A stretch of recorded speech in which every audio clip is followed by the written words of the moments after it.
Firman Tuhan itu kebenaran, tak berubah selamanya. Tuhan sumber hidup, satu-satunya tuntunan manusia. Nilai dan makna firman-Nya ditentukan oleh substansinya, bukan jika manusia mengakuinya. Walau di bumi tak ada yang terima firman-Nya, nilai dan bantuannya bagi manusia tak terukur. Firman Tuhan itu kebenaran, tak berubah selamanya. Tuhan sumber hidup, satu-satunya tuntunan manusia. Kepada yang berontak menyangkal dan tak hormati firman-Nya, hanya ini tanggapan Tuhan pada mereka. Biar waktu dan fakta jadi saksinya, tunjukkan firman-Nya jalan kebenaran hidup. Tunjukkan semua perkataan Dia benar, yang harus manusia miliki taati firman.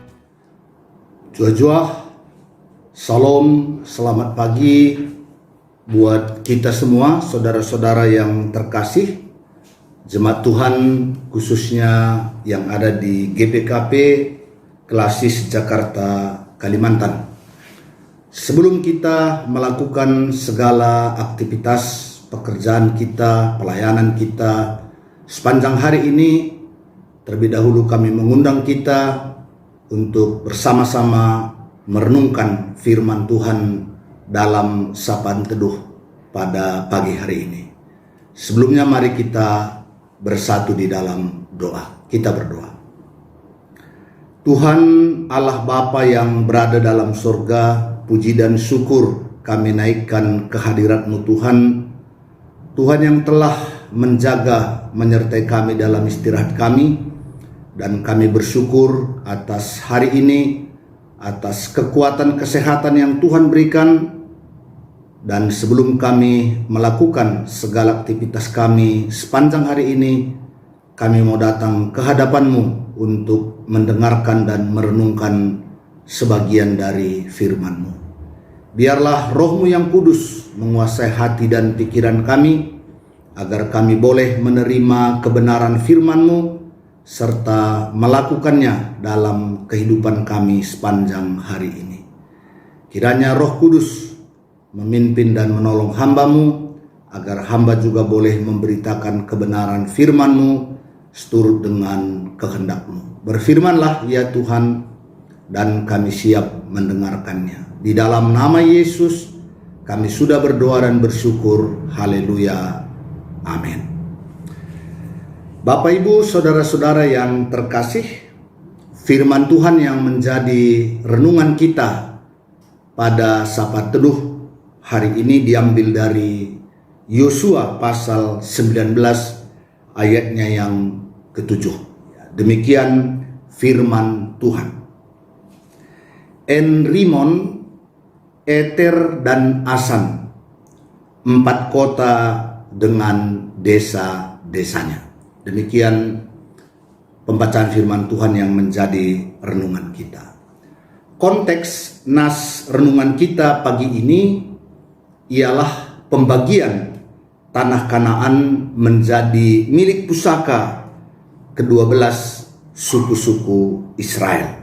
Di bawah kepemimpinan Yosua, orang Israel telah merebut semua tanah-tanah yang ada di Kanaan, baik pegunungan, seluruh tanah Negeb, seluruh tanah Gosen, daerah bukit, serta Araba Yordan, dan pegunungan Israel dengan tanah rendahnya, dan yang lainnya sudah direbut oleh orang Israel dalam kepemimpinan Yosua. Setelah Yosua menjadi tua dan lanjut umurnya, berfirmanlah Tuhan kepadanya, benar bahwa masih banyak negeri-negeri yang belum mereka rebut. Dan Allah berfirman kepadanya, Aku sendiri akan menghalau mereka dari depan orang Israel.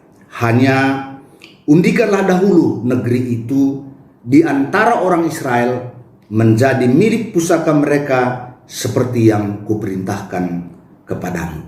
Oleh sebab itu, bagikanlah negeri ini kepada suku yang 9 itu, dan kepada suku Manase yang setengah itu menjadi milik pusaka mereka. Kenapa dikatakan 9 dan setengah suku Manase? Karena di seberang sungai Yordan ada 2 suku yang sudah memiliki milik pusaka, yaitu suku Ruben dan suku Gad, dan setengah suku Manase yang menyeberang ke tanah Kanaan. Dan yang menjadi renungan kita dalam sapaan teduh hari ini ialah undian yang jatuh kepada suku Simeon. Undian yang kedua jatuh kepada suku atau Bani Simeon. Milik pusaka mereka ada di tengah-tengah milik pusaka Bani Yehuda. Mengapa milik pusaka Bani Simeon ada di tengah-tengah milik pusaka Bani Yehuda? Dalam ayat 9 dikatakan, karena bagian milik pusaka Bani Yehuda terlalu besar bagi mereka, maka Bani Simeon menerima milik pusaka di tengah-tengah milik pusaka Bani Yehuda. Kemudian yang kedua, beberapa kota yang menjadi milik pusaka Bani Simeon seperti yang sudah kami bacakan kepada kita ialah En-Rimon, Eter, dan Asan, 4 kota dengan desa-desanya. Ini yang kami bacakan. Tentu masih banyak kota-kota yang lain yang diberikan oleh Yosua kepada Bani Simeon menjadi milik pusaka mereka. Kalau kita baca, diantaranya disebutkan di sana Berseba, ya, Ziklag, Rama, itu pun bagian dari milik pusaka Bani Simeon. Kita tahu Berseba ialah tempat di mana Abraham mendirikan tugu dan kemudian memanggil nama Allah di sana. Dia memberikan persembahan dan memanggil nama Allah di Berseba. Kalau kita juga nanti baca Ziklag, yaitu salah satu kota tempat persembunyian Daud ketika dia dikejar-kejar oleh Saul. Ya.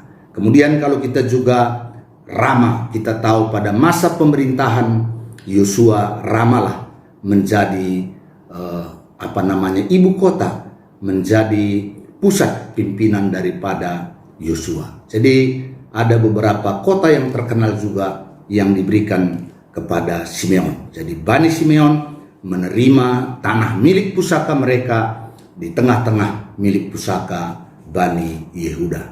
Bapak Ibu, saudara-saudara yang terkasih, apa yang dapat kita renungkan dari firman Tuhan ini?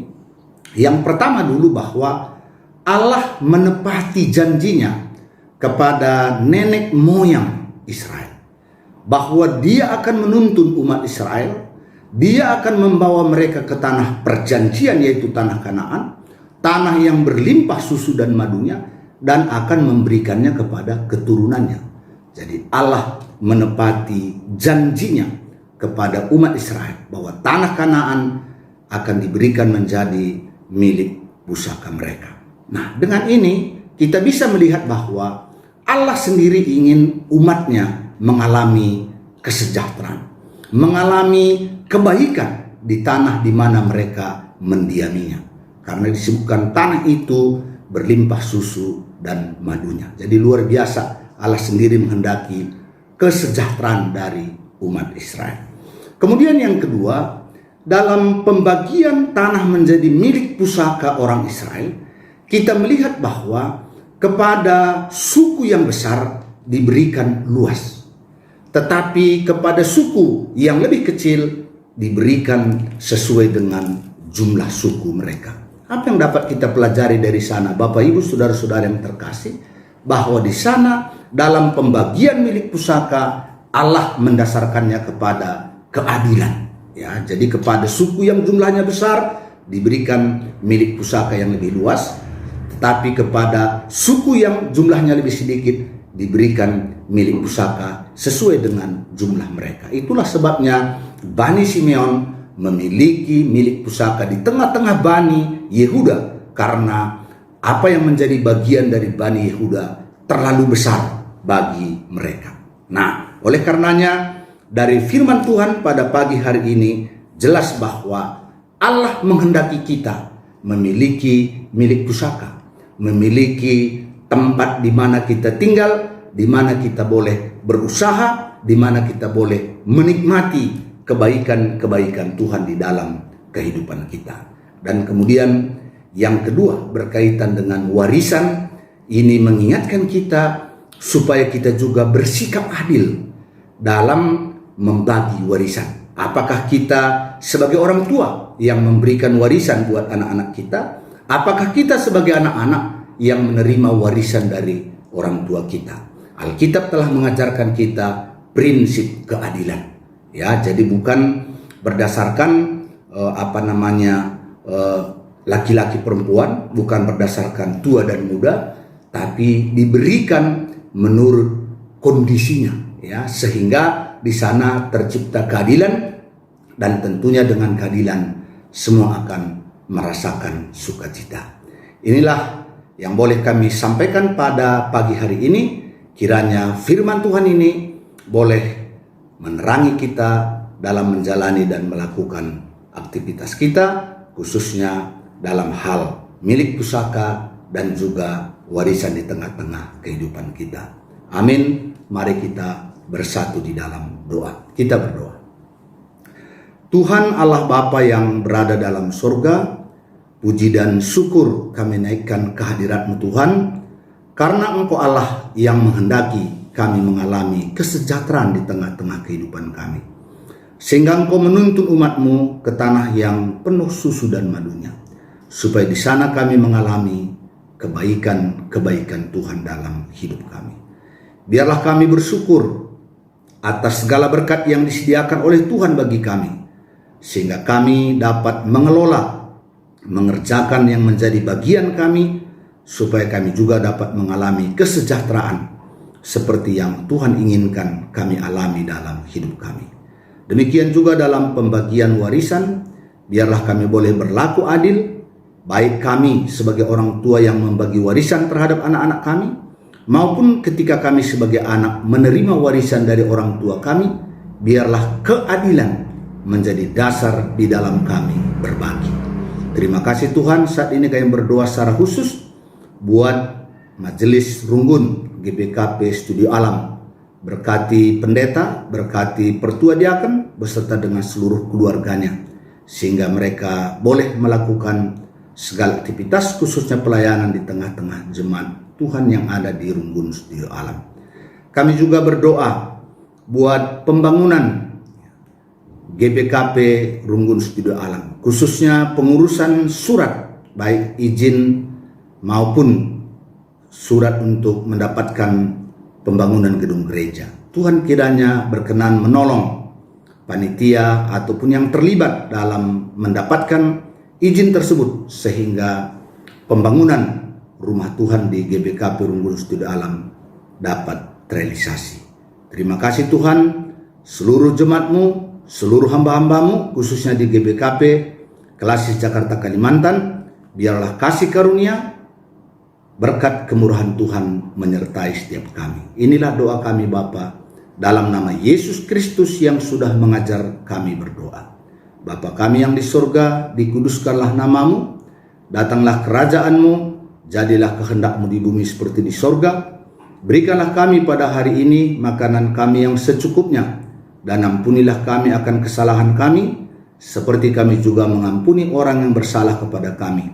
Dan janganlah membawa kami ke dalam pencobaan, tetapi lepaskanlah kami daripada yang jahat, karena Engkaulah yang mempunyai kerajaan dan kuasa dan kemuliaan sampai selama-lamanya. Amin. Haleluya, puji Tuhan.